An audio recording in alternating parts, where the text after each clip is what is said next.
Nemmeno il tempo di spegnere tutti i focolai che i vigili del fuoco a Brendola si sono trovati di fronte ad un'altra emergenza.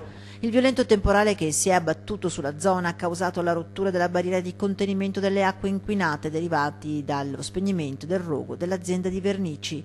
Immediato è scattato l'allarme, decine di uomini hanno lavorato tutta la notte tra Cologna Veneta e Lonigo per evitare che l'inquinamento raggiungesse i canali di irrigazione e rimanesse circoscritto.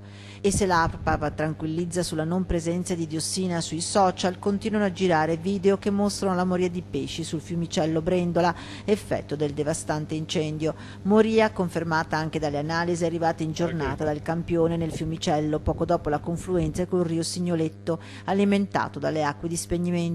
Le analisi evidenziano la presenza di composti legati ai solventi che, combinate con le alte temperature del periodo e le già basse condizioni di ossigeno, hanno portato alla morte dei pesci. La presenza di tensioattivi nelle acque superficiali è invece la causa del formarsi una persistente schiuma che aggrava ulteriormente l'ossigenazione dell'acqua. In via dell'Orna a Brendola intanto chi vive e lavora a fianco all'azienda andata a fuoco deve fare i conti comunque con un persistente odore acre e di fumo.